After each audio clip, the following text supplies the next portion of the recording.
Kembali bertemu dengan Jago Catur Channel. Sekarang kita akan membahas suatu permainan catur.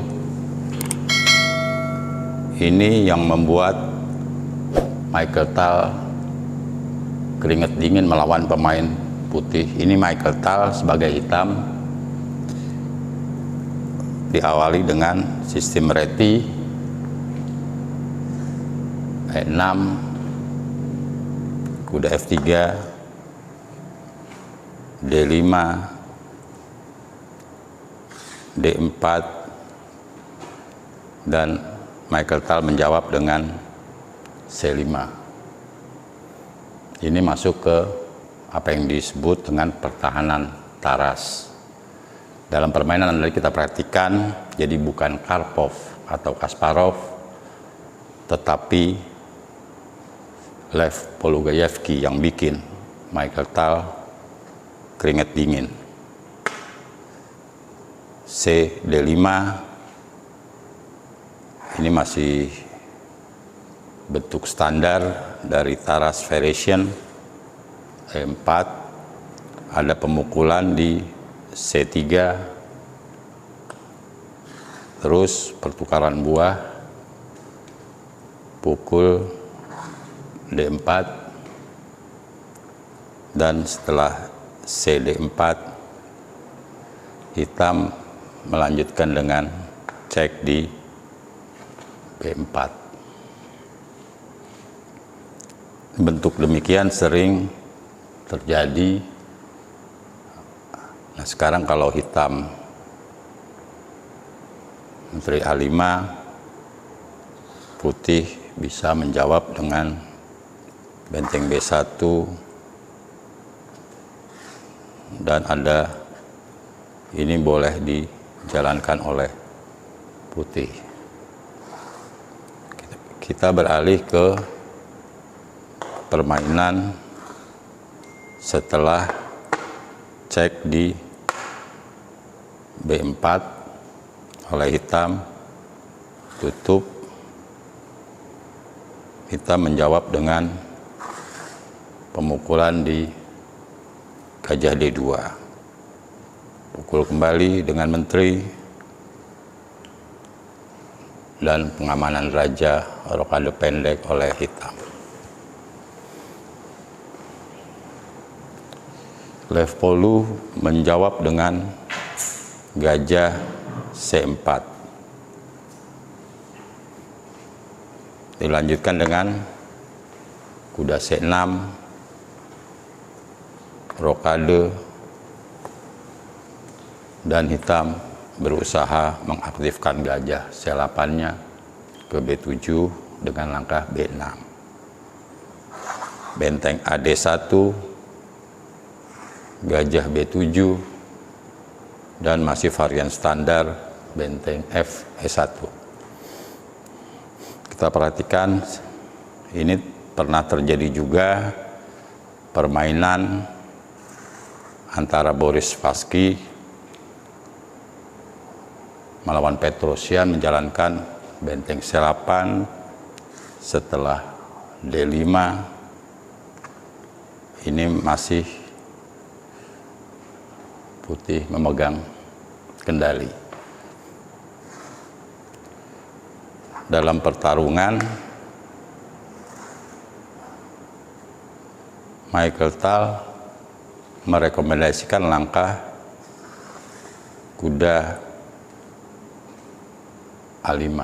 Jadi tidak benteng C8, namun Michael Tal menjalankan kuda A5. Namun Lev Polu tidak yakin dengan anjuran dari Michael Tal dan masih berusaha terus menganalisa di rumah, yakin dengan bentuk bangunan putih, menjawab dengan gajah D3, hitam menjawab benteng C8, dan ini jawaban putih D5. Pengorbanan bidak di pusat yang menjadi metode standar untuk merebut inisiatif penyerangan. Kita lihat di sini, setelah ED5 dilanjutkan dengan E5 oleh putih. Pengorbanan bidak di pusat untuk merebut inisiatif. Permainan berlanjut dengan mengaktifkan kudanya ke medan pertempuran oleh hitam. Sekarang kita lihat analisa seandainya ini juga kurang baik karena ada Menteri H6 dengan lanjutan kuda G5.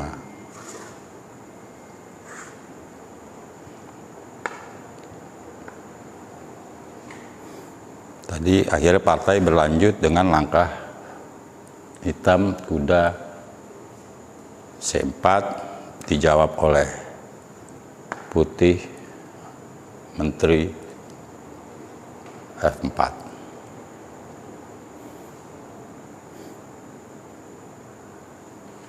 Ya, kita masuk ke analisa lagi.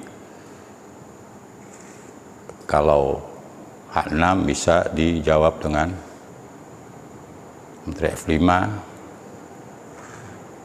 G6, ancam H6-nya, Raja G7, dan putih masih memiliki keunggulan.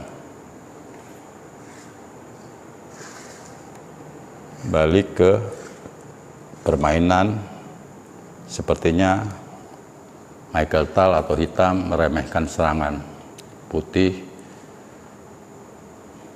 dengan berusaha mengancam benteng D1 maupun gajah D3. Mungkin nanti mengingat masih benteng gantung di D1 dan ada juga kemungkinan benteng C4. Kita lihat ini sudah masuk pekerjaan rumah putih Lev Polugayevsky yang sudah berjam-jam menganalisis sebelum permainan dengan langkah gajah pukul H7 cek. Pukul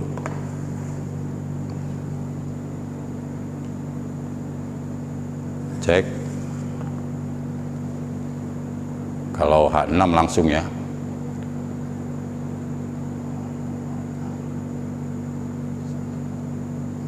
Ada cek ya, hilang menteri ya.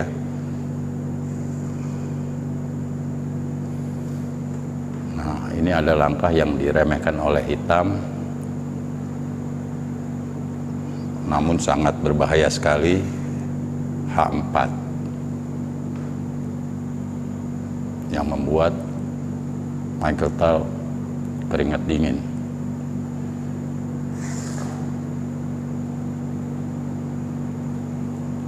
Ini langkah andalan Michael Tal, benteng C4. Sekarang kita lihat bagaimana seandainya dipukul D1. Ini bisa dibuang kembali, H5, pukul, baru dicek G4. Ini kalah juga ke sini ya. Mati di G3. Ini nggak mungkin cek ya. Sini ya. G6. Ini bisa kita lihat ada perputaran menteri yang membuat Raja Hitam mati di tengah papan. Sini juga bisa H5, ini juga bisa.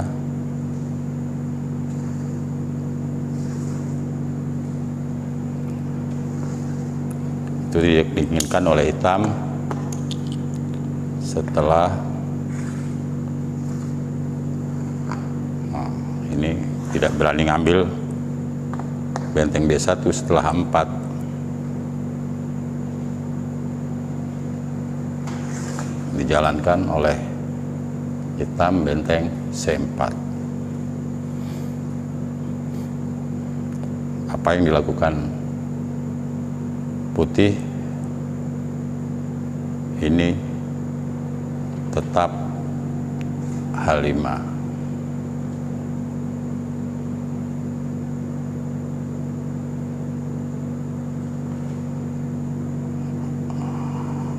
Akhirnya ke H6 ya. Pukul tadi ada G4.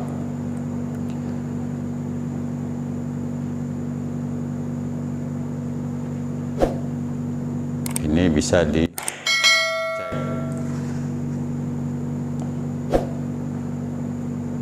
ke F7.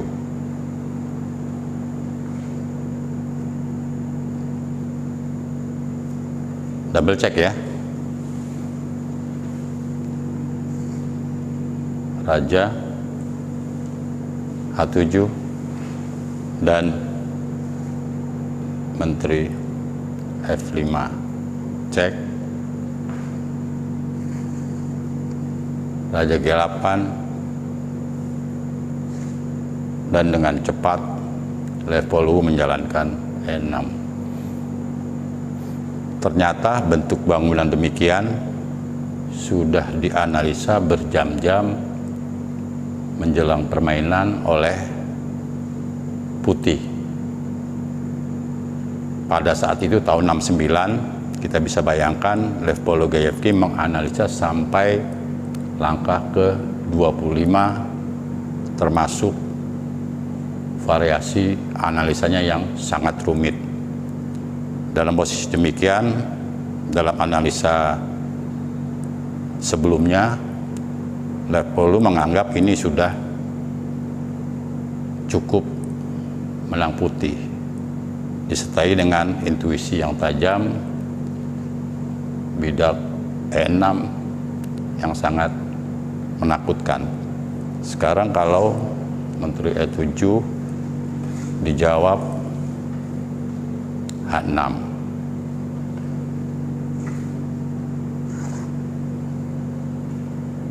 Ancaman di E7. Akhirnya hitam menjalankan Menteri F6. Pemukulan buah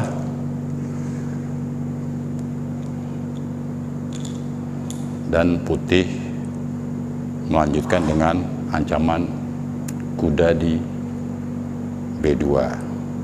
Sekarang kalau dijaga dengan benteng B4 ini cukup A3, masih unggul putih. Bagaimana kalau kuda A4 ini bisa ditusuk E7, benteng E8,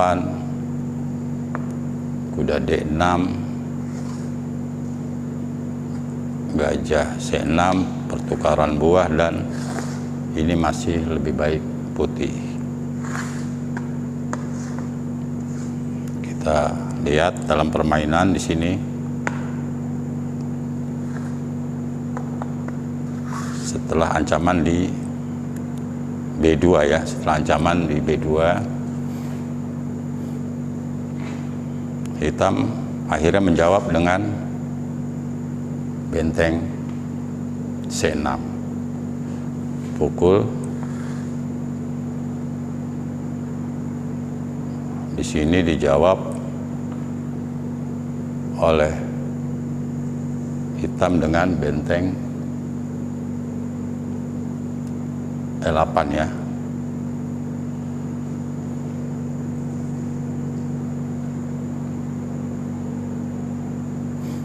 Sekarang kalau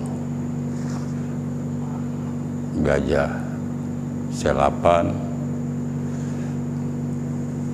ini juga masih lebih baik putih. Permainan berlangsung benteng E8. cek H6, ancam,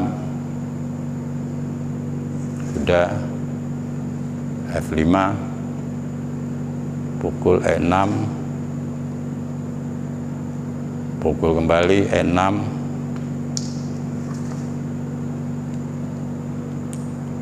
dan maksud ke C7.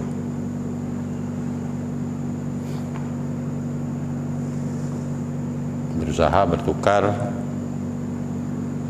tidak mau, tetap maksud menguasai baris ke-7. Sekarang seandainya benteng C7 cukup dijawab dengan benteng E6. Permainan berlangsung gajah C8. Setelah cek di E7, raja H8,